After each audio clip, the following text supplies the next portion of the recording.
Bien, nosotros en física trabajamos mucho este concepto de trabajo. Eh, Nosotros en ese momento vamos a definir qué es esto del trabajo, ¿vale? Aquí se nos recuerda que el concepto de fuerza se puede considerar como la entidad física que describe la acción de empujar o tirar un objeto, ¿vale? Imagínense ustedes eh, que quisieran eh, jalar, ¿verdad? Tal vez una caja muy grande, eh, algún material que les llegó. En ese caso nosotros, el hecho de empezar a jalar ese objeto muy pesado, pues estamos aplicando una fuerza, ¿vale? Esa fuerza, obviamente, podemos observar que en ese caso el objeto, lo que sea, incluso una roca o algo muy grande, eh, nosotros podemos jalarla, ¿verdad? Y eso sería una fuerza. También algunas veces eh, tengamos eh, que empujar porque queremos cerrar tal vez una puerta, ¿verdad? O algo por el estilo. Y nosotros apliquemos también ahí, en ese momento, una fuerza, ¿vale? Bueno, entonces, si el objeto tiene un peso G, que es la fuerza de gravedad, entonces nosotros podemos decir que por definición la fuerza que se requiere para levantarlo será igual a G. En ese caso hablamos de kilogramos fuerza, ¿vale? Y recuerden ustedes que una fuerza de este tipo es una fuerza constante porque su magnitud no cambia mientras está aplicado al objeto, ¿vale?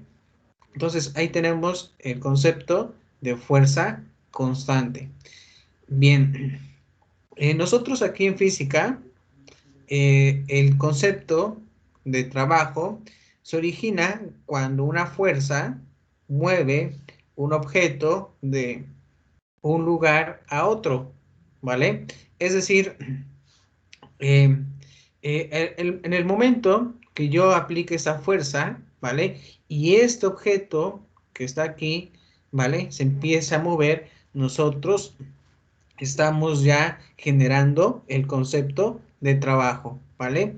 Aunque nosotros jaláramos o empujáramos, y en el caso de empujar se empieza también a mover, estamos nuevamente trabajando con el concepto de trabajo, ¿vale? Entonces, la definición número 11 nos dirá con mayor precisión el estudio de trabajo. Tenemos aquí que si una fuerza constante F se aplica a un objeto y lo desplaza una distancia D en la dirección de la fuerza, ¿vale? Imagínense si yo tenía mi objeto y yo tengo esta fuerza aplicándola en este momento, pues lo que debemos observar es que en un cierto tiempo, ¿verdad? Este objeto, pues podrá tal vez estar en otra posición, ¿vale? Obviamente con la misma fuerza F.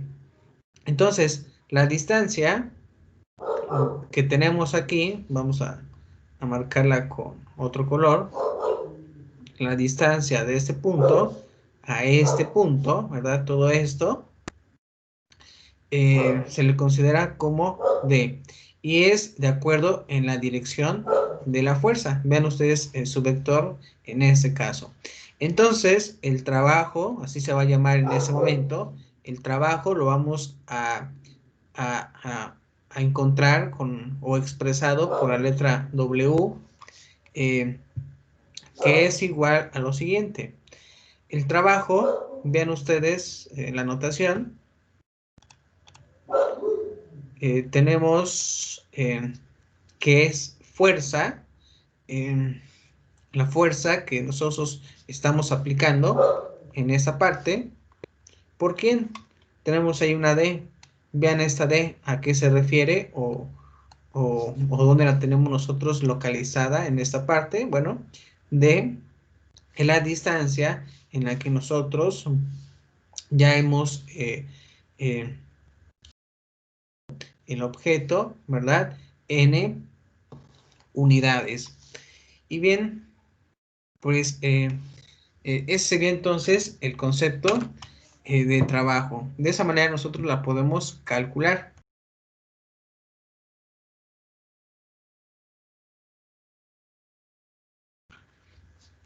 Bien, vamos a, en este momento, a identificar las unidades que suelen utilizarse en el sistema, o bueno, en física, para trabajar el concepto de trabajo. Tenemos aquí el sistema CGS. El sistema CGS se refiere a trabajar con unidades como centímetro, gramo y segundo. Tenemos también otro sistema, el MKS, que a nosotros nos ayuda a trabajar unidades como metro, kilogramo y segundo. Y tenemos el sistema también inglés. Muchos lo llaman también sistema americano porque utilizamos a, algunas de sus unidades. Bien, si nosotros observamos el sistema CGS, la fuerza en ese sistema se expresa como dinas, ¿vale? Aquí vamos a marcar la fuerza, se expresa en dinas, la masa en gramos y la distancia en centímetros. Entonces, para que nosotros podamos trabajar el concepto de trabajo en el sistema CGS, pues el trabajo en este sistema deberá de ser DINA por centímetro o ergio, ¿vale? Esas serían las unidades. Si nosotros trabajamos el sistema MKS, la fuerza se expresa en newtons, la masa en kilogramos y la distancia en metros. Entonces, nosotros podemos observar en esta parte, aquí nos recuerdan que el newton se puede expresar como una N mayúscula, en donde su magnitud de esta fuerza se requiere para impartir una aceleración de 1 metro por segundo al cuadrado. Y tenemos aquí a una masa de 1 kilogramo.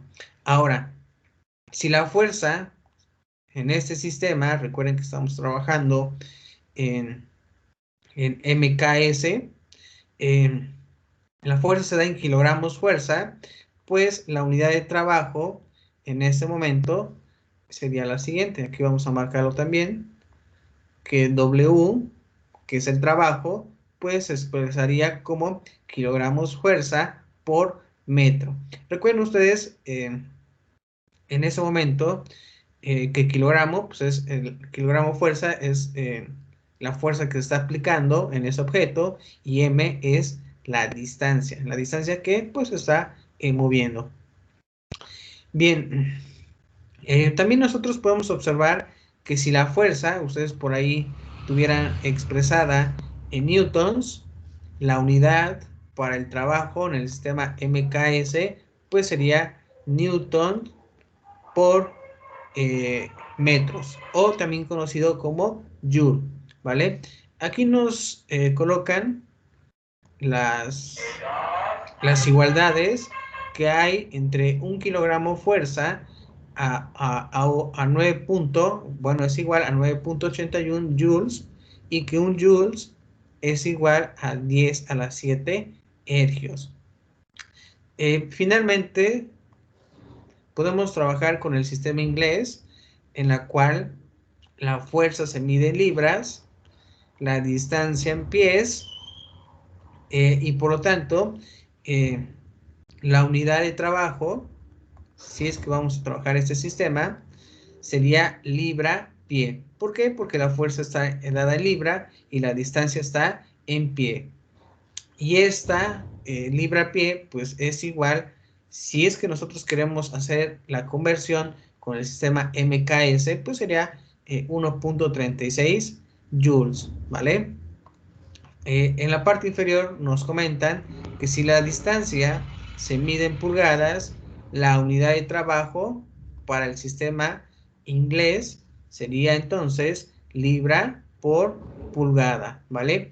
Recuerden que la libra es la fuerza y en este caso estamos reemplazando el pie, que es la distancia, por pulgada, ¿vale? Entonces ya hemos nosotros identificado las unidades que puede tener el calcular el trabajo. En este caso, depende mucho del sistema que estemos nosotros trabajando. Bueno, tenemos el siguiente ejemplo, el cual se nos pide calcular el trabajo realizado al empujar un automóvil sobre una carretera horizontal de un punto a un punto B, ¿vale? Imagínense ustedes, en este caso, pues que tenemos en esa parte, bueno, me dice que es horizontal, voy a intentar hacerlo lo más horizontal posible, ¿vale? Creo que más o menos, ahí está, más o menos. Bien, entonces tenemos un automóvil aquí en el punto A, ¿vale? Vamos a aquí dibujar el automóvil, más o menos así, tal vez.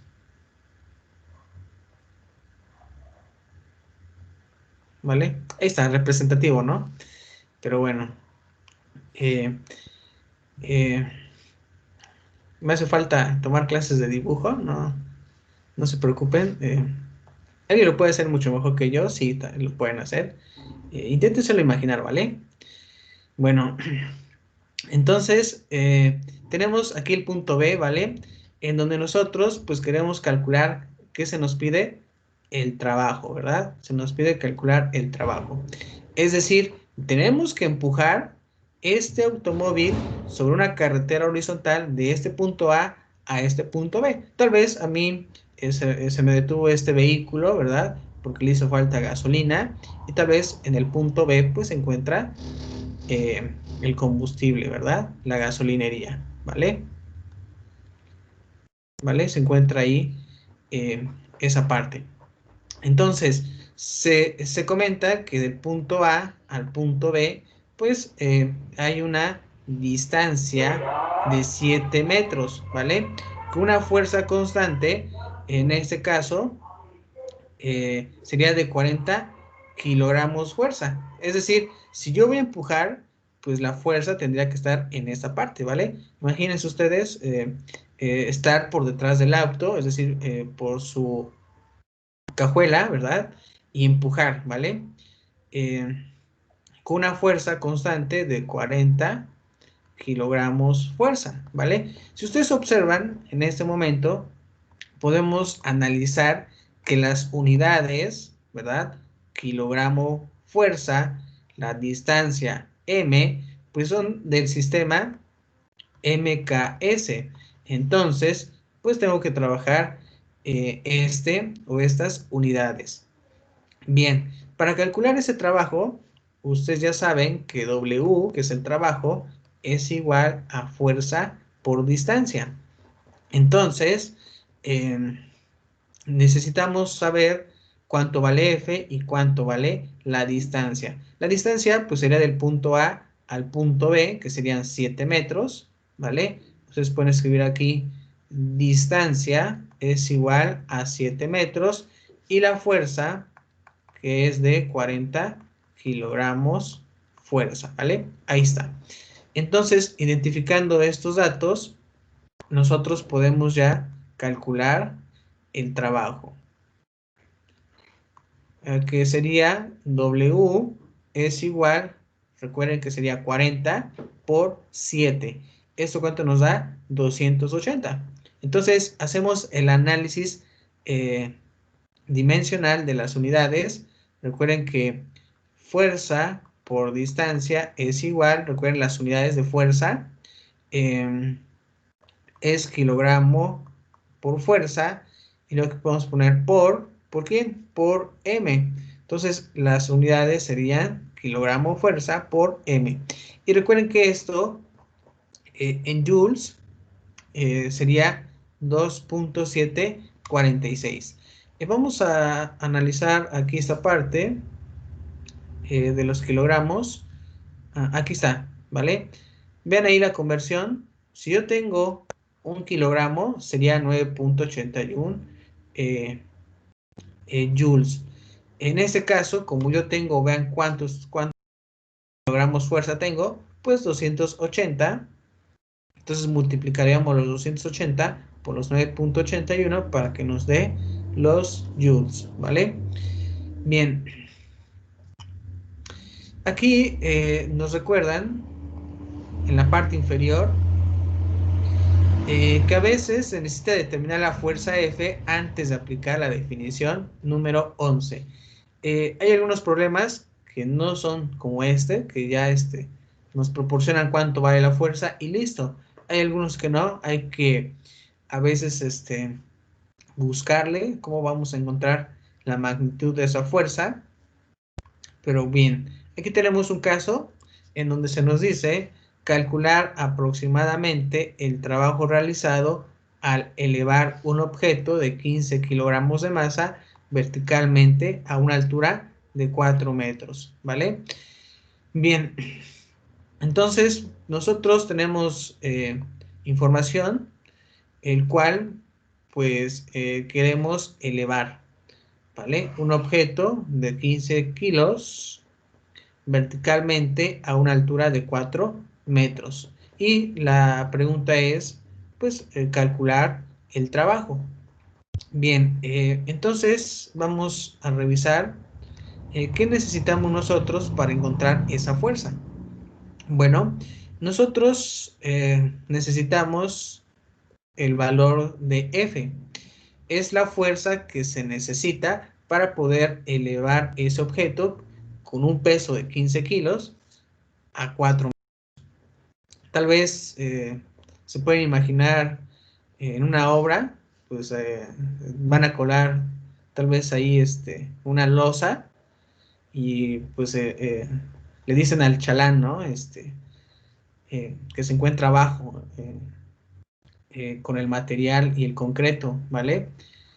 Le dice el maestro, pues eh, que le pase un bote, ¿no? Creo que ellos le llaman bote a esos de 19 litros.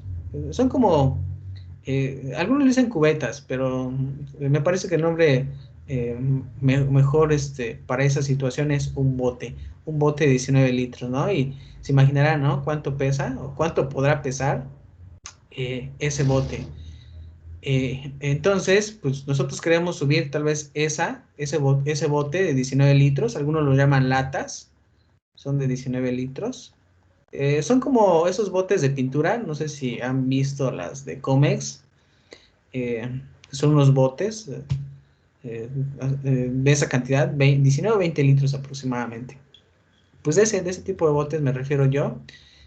Tal vez pues el chalán pues dice, bueno, pues si le va a pasar al maestro este material concreto, ¿verdad? Estaban colando y por ahí le hizo falta un bote al maestro que se encuentra en la losa, pues el chalán tiene que subir eh, este bote. Y imagínense, son 4 metros de altura. Wow, 4 metros, estaríamos hablando en obra, pues serían como dos niveles aproximadamente, ¿vale? Aquí ponemos, ¿sale? Eh, la planta baja, aquí ponemos planta baja, que sería la planta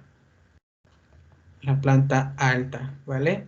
Imagínense, vamos a poner, ¿vale? Por este ejemplo, ¿sale? Son 4 metros, wow, imagínense, ¿no? Pobre de nuestro ayudante ahí, pues sí, va a costarle subirlo, ¿no?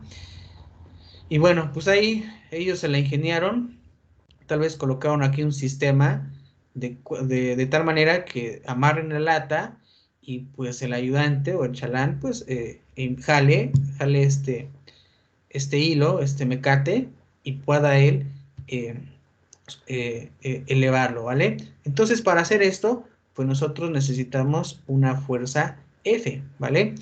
Ya sabemos el peso, cuánto pesa esto, 15 kilogramos aproximadamente, ¿vale? Entonces, vamos a calcular la fuerza F, que les marqué aquí, que está dada por F es igual a masa por aceleración. Eso lo sabemos nosotros por parte de Newton, eh, eh, donde nosotros sabemos que la masa por la aceleración multiplicadas, pues nos va a dar una fuerza. Nosotros en este caso ya sabemos cuánto vale M. Es la masa de este bote de concreto, vamos a llamarlo así. Si la masa M se mide en kilogramos y la aceleración A, ¿verdad?, está en metros por segundos cuadrados, entonces F resulta expresada en newtons, ¿vale? Cuando nosotros apliquemos esta ley de Newton, el resultado será newtons. Newton o newtons, ¿vale? Si A es la aceleración de la gravedad, que nosotros la llamamos como G, que en el sistema MKS es aproximadamente 9.81 metros por segundos cuadrados. Entonces, si queremos calcular esta fuerza, ¿verdad? Nosotros hacemos lo siguiente. Multiplicaríamos la masa por A, que sería la aceleración, en este caso, de la gravedad. Y esto será aproximadamente los 15 que tiene nuestro objeto por los 9.81 de la aceleración, y esto nos da newtons, ¿vale? Ahora ya encontramos la fuerza. Sabemos que necesitamos 147.15 newtons. Nosotros ya podemos calcular el trabajo, ¿verdad? El trabajo, recuerden el trabajo a qué se refiere. Bueno, repetimos nuevamente la definición 11. Pues el trabajo en esta situación será esta distancia, ¿vale? Es la distancia que tengo aquí de 4 metros con la de la fuerza. Ambas multiplicadas, pues me dan el trabajo que yo tengo que realizar. En este caso sería para elevar nada más este bote, vamos a decirlo de esta manera, ¿vale? Bueno, entonces aplicamos la definición 11, que sería F mayúscula por D, que es aproximadamente la fuerza por la distancia de 4, y esto nos da 588.6 newtons por metros, que esto sería aproximadamente igual a ¿quién? A 588.6 joules, ¿vale? Hay que ver y hay que analizar la conversión. Vamos a revisar si nos dan la conversión. La conversión sería de newtons metros a joules. Vamos a ver si la tenemos aquí. Parece que no es aquí la conversión. Nada más tengo la de 1 kilogramo fuerza, que es igual a 9.81 joules. Y 1 joules a ergios. Ok, no está. Pero bueno, eso nos da a entender a nosotros que prácticamente, si yo lo quiero pasar de newtons por metro a joules, pues solamente cambiaría en este caso las letras, porque el resultado sigue siendo el mismo, sería 588.6 y aquí también 588.6, ¿vale? Bien, entonces ahí tendríamos nosotros aplicado ya el concepto de trabajo buscando la fuerza F. Aquí nos recuerdan, cualquiera que haya empujado un automóvil sabe que la fuerza aplicada normalmente varía de un punto a otro. Si un automóvil está detenido, hay que aplicarle una fuerza mayor para que empiece a moverse, que para mantenerlo en movimiento, ¿verdad? Alguien por ahí me pudo haber dicho, oye, pero al principio cuando empujamos un auto, ¿verdad? Pues sí, a veces se necesitan tal vez 3, 4 personas, ¿no? Y más cuando estamos en una elevación. Cuando es de manera horizontal, tal vez se puede observar también este análisis de que se necesiten una cantidad de personas, tal vez una no sea suficiente para moverlo. Hay situaciones que sí es, con uno es suficiente, pero depende también del vehículo, ¿verdad? Imagínense, no es lo mismo empujar un auto, una persona, ¿verdad? Que sí lo puede lograr, a, imagínense empujar un camión, ¿no? O empujar un tráiler, ¿no? Entonces, depende mucho, ¿vale? Si nosotros nos referimos a un automóvil, bueno, tal vez una persona sea suficiente, pero esa persona tendrá al principio, cuando t es igual a cero, cuando el tiempo es igual a cero, pues aplicar una mayor eh, fuerza a que cuando el automóvil se empiece a encaminar, nosotros podemos reducir en ese momento, pues, la fuerza, ¿verdad? Es algo que se nos comenta en este pequeño párrafo. Bueno, entonces la fuerza también puede variar debido a la fricción. Bueno, ese es otro tema, eso es harina de otro costal, porque aquí ya vamos a trabajar de fricción.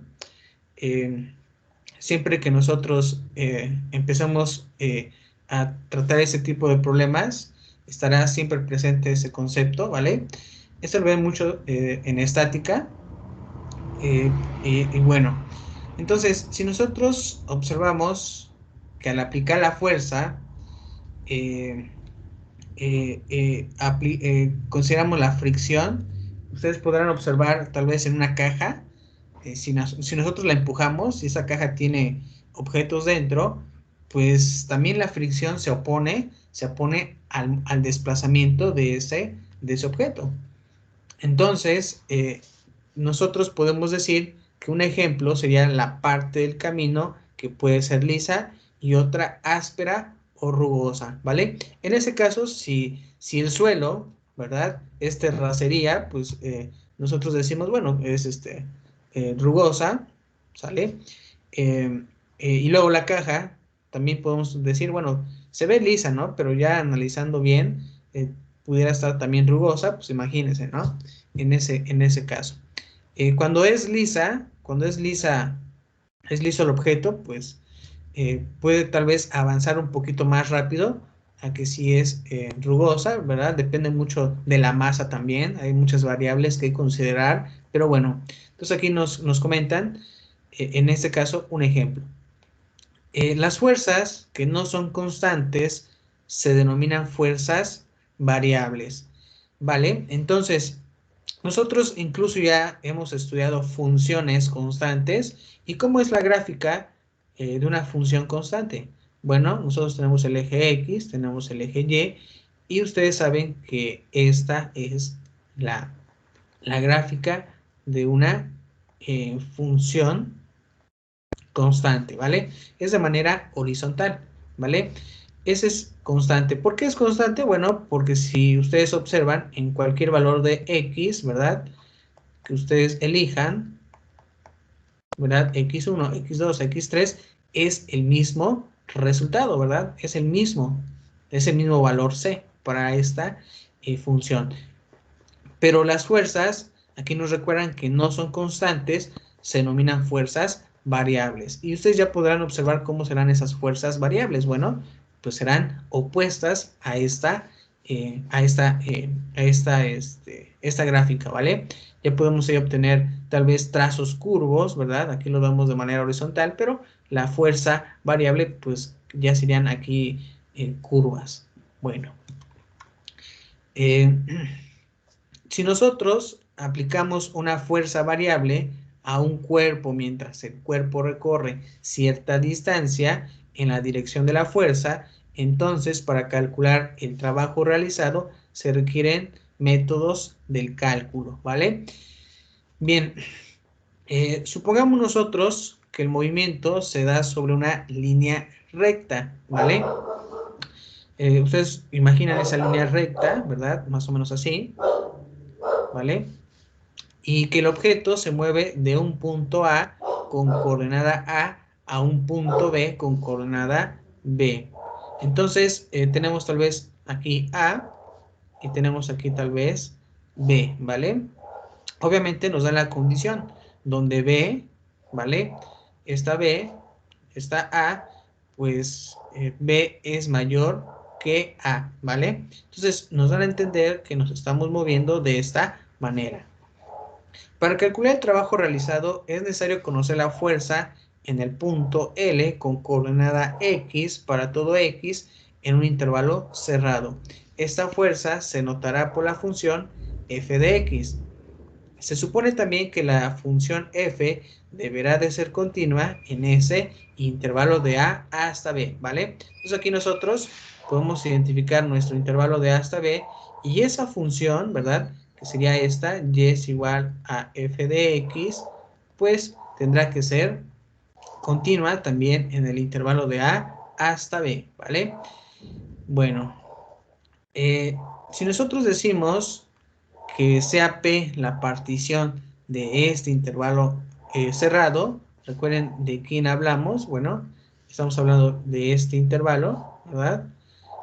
¿Vale? Nosotros podemos tener aquí, pues algunas rectas, x1, x2, x3, tal vez aquí x4, ¿verdad? Obviamente son las que están expresadas en esta parte. Y si nosotros decimos que cada subintervalo se llame delta x késima, ¿verdad? Aquí vamos a poner el ancho, cada uno de esos anchos, ¿verdad? Que se llamen delta x késima. Entonces, nosotros podemos decir que el número W subíndice késima es un número que le pertenece a este subintervalo, es decir, por aquí debe de haber un WK, aquí también debe haber un WK, así sucesivamente en cada uno de los subintervalos. Entonces, la fuerza en el punto que nosotros identificamos como Q késima, con coordenadas obviamente W késima, evaluada en la función, ¿verdad? Nosotros podemos evaluar esos puntitos en esa función en cualquier instante, ¿verdad? Dentro de los subintervalos en este momento, ¿vale? Ahora, si nosotros intentamos que este delta xk sea pequeño y verificamos que la función f sea continua en los valores en la que f varía en el intervalo, ¿verdad? En cada uno de los intervalos que tenemos aquí, subintervalos, se puede decir casi que es constante en este momento, pues cada una de estos subintervalos. Aquí ustedes pueden observar tal vez en la parte central, pues se puede apreciar este comentario, que sea lo más aproximadamente constante, ¿verdad? Pero vean ustedes aquí, tal vez aumentó aquí la fuerza, ¿verdad? Aquí se aplicó una fuerza muy débil, aquí se aplicó una fuerza mayor, ¿verdad? O al revés, pudiera ser. Y bueno, de modo que el trabajo que nosotros calculemos realizado mientras el objeto recorre, pues obviamente un késimo subintervalo, cualquiera de los que mencionamos en esta parte, ¿verdad? Que tenemos aquí, cualquiera que recorramos, pues puede calcularse por medio de la definición número 11. Y tenemos en este momento que el trabajo realizado para cualquier valor késimo será aproximadamente, pues, evaluar la función en un punto w késima. Recuerden que ese punto le pertenece a un subintervalo por el delta x késima. Entonces, nosotros podemos observar que mientras más pequeño sea, ya se imaginarán quién, pues el ancho de cada uno de los subintervalos llamados delta x késima, pues será mejor la aproximación al trabajo realizado en cada uno de los subintervalos. Es decir, que el trabajo W realizado cuando un objeto se desplaza de un punto a un punto B es igual a la suma de los trabajos realizados sobre cada subintervalo.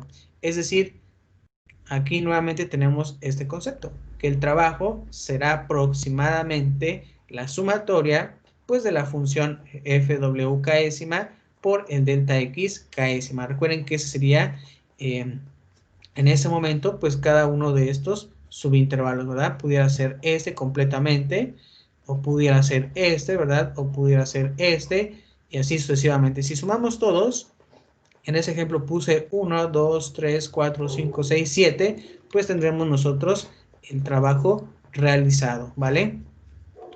Bien, ya se imaginarán que continúa, ¿no? Después de este análisis, bueno, aplicar una suma de Riemann para poder encontrar el trabajo en ese momento.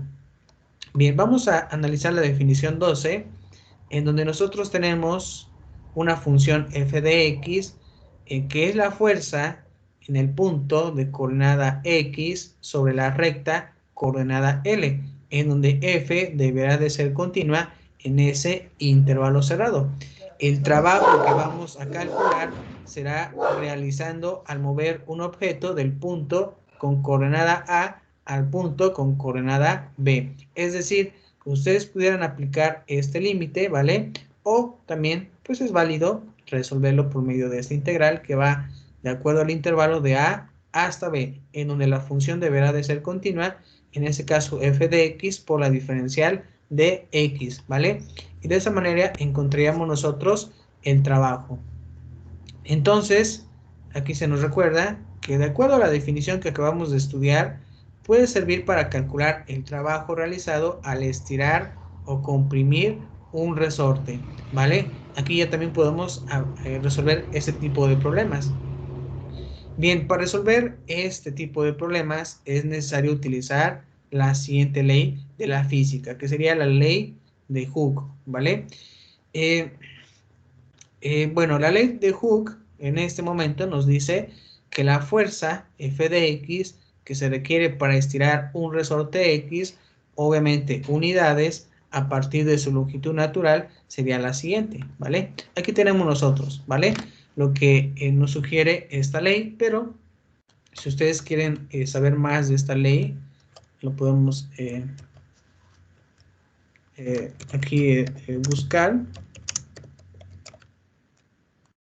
¿vale? Aquí está la ley de Hooke. Aquí nos hablan un poquito de esta ley. ¿A qué se refiere la ley de Hooke? Bueno, la ley de Hooke es una ley de elasticidad que fue descubierta por el científico inglés Robert Hooke, ¿verdad? La mayor parte de los descubrimientos siempre se hacen en honor al apellido, ya sea de la persona. Aquí ustedes pueden observar que ley de Hooke pues va en honor al apellido de esta persona. Aquí tenemos, vean ustedes en qué año, en 1660, la cual establece para deformaciones relativamente pequeñas que se dan en un objeto. Recuerden ustedes, no sé si ya han estudiado la palabra de deformaciones. Nosotros eh, podemos observar que mientras apliquemos una fuerza, imagínense a una pelota de plástico, de esas pequeñas, que creo que a veces rebotan si las lanzas.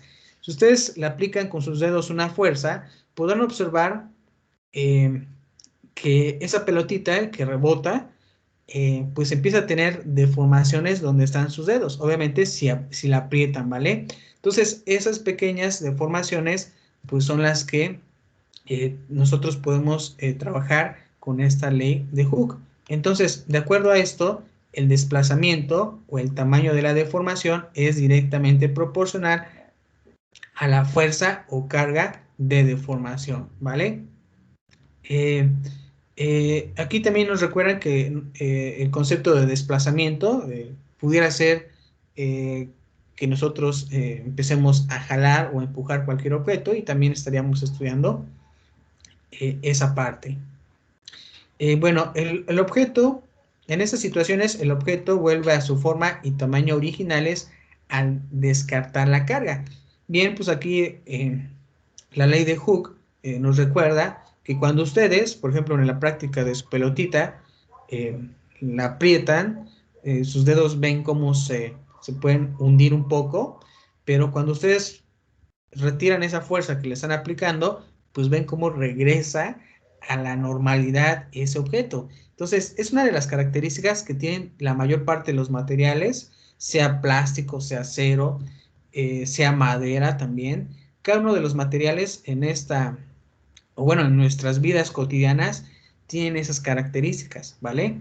Tienen ese comportamiento, ¿vale? Nosotros no les vemos a simple vista, eh, pero sí se pueden apreciar deformaciones muy pequeñas si las hay, ¿vale? Bueno, entonces el comportamiento elástico de los sólidos, aquí cuando se refiere a sólidos, puede ser cualquier material, o incluso su pelotita, puede ser un pedazo de madera, de tabla, pudiera ser alguna, también taza, eh, etcétera, cualquier objeto. De acuerdo con la ley de Hooke, puede explicarse por el hecho de que pequeños desplazamientos, sus moléculas constituyen átomos o iones desde posiciones normales que también son proporcionales a la fuerza que causan el desplazamiento, ¿verdad? Aquí nos dice, hay que tener muy en claro esta parte, eh, que los desplazamientos son proporcionales a la fuerza que causa ese desplazamiento. Bien, aquí también nos recuerdan que la ley de Hooke, bueno, pues la ley de Hooke es la ley que establece que la deformación que sufre un determinado material elástico, es una de las características, es directamente proporcional con la fuerza que ha sido aplicada y que ha provocado la deformación, ¿vale? Bien, y bueno, aquí tenemos un poco de historia. De hecho, aquí Robert Hooke dice que se encargó de estudiar el resorte. Su ley permite asociar una constante a cada resorte. En 1678 fue publicada esta ley, la cual pues, la llamó la fuerza que devuelve un resorte a su posición de equilibrio y es proporcional al valor de la distancia que se desplaza en esta posición. Es decir, el enunciado pudiera también verse de esta manera, ¿verdad? Que F es igual, en este caso, la posición de equilibrio, que sería proporcional al valor de la distancia que se desplaza en esta posición, ¿vale?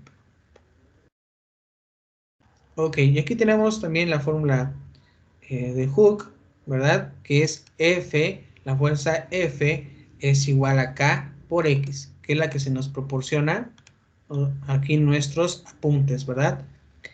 Solamente que recuerden que en este momento F pues sería una función F de X que es igual a K por X, ¿vale? Aquí nos recuerdan cada uno de esos datos, ¿qué es K? Para nosotros K es la constante de elasticidad del material con el que se ha fabricado el muelle o resorte. X es la longitud del muelle una vez que ha sido estirado, ¿verdad? Esos serían entonces los valores para esta fórmula de la ley de Hooke. Bien, pues aquí también nos recuerdan algunas unidades, que N se trabaja como newtons, que sería la fuerza en newtons, y el alargamiento del cuerpo se medirá en metros.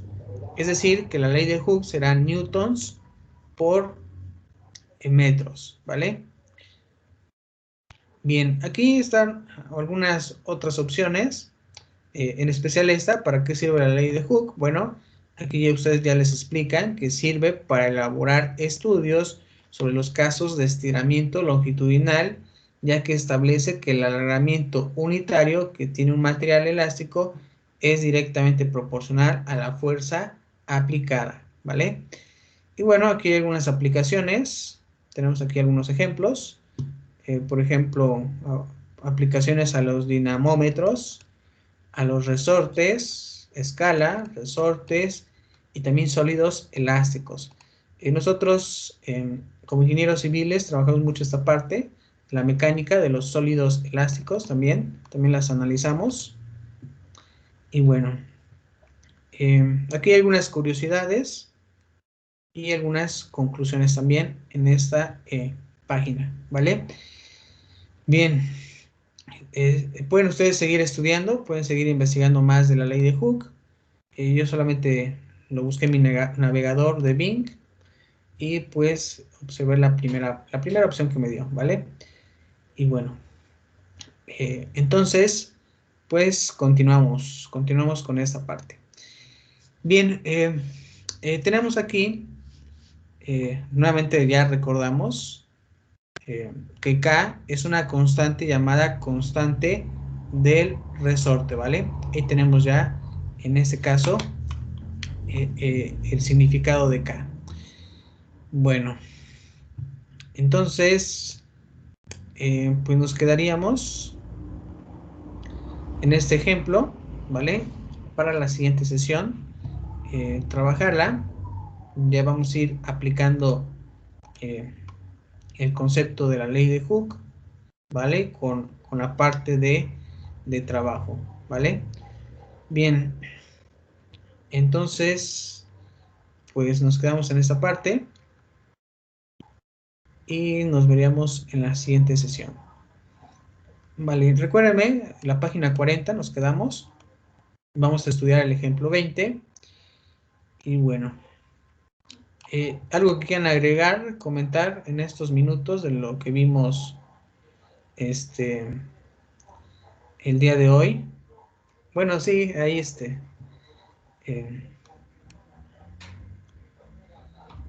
eh, bueno, no importa eh, si sean civiles, si sean mecatrónicos, no nos va a hacer daño, no nos hace daño aprender algo, tal vez distinto a nuestra área, pero bueno, para la próxima que tal vez un civil, ¿verdad? Eh, les llega a hablar de estos términos, de la ley de Hooke, de los sólidos, la mecánica de sólidos, y bueno, pues ya ustedes podrán decirle que sí, sí, sí, entiendo esa parte, ¿no? Bueno, bueno, ok. Profe, Dime. no estoy en pase de asistencia, ¿verdad? Ah, cierto. A ver, déjeme revisar, rapidito lo elaboro. Hoy tenemos algunos minutos.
Bien, entonces en ese momento les envío el enlace para que ustedes empiecen a llenar el formulario y se considere su asistencia de hoy.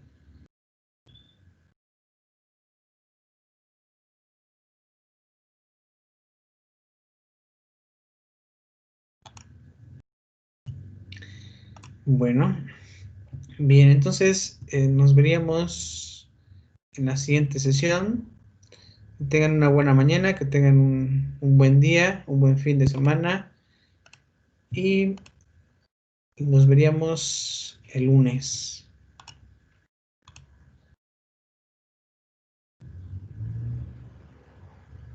Muchas gracias, profe, igualmente. Hasta luego. Hasta luego. Hasta el lunes, profe. Hasta luego, Hasta luego. profe. Hasta el lunes, profe. Buen fin de semana, profe. Hasta luego, profe. Hasta el lunes, profe. Gracias, hasta el lunes. Nos vemos, gracias. Gracias, profe. Hasta luego, hasta luego.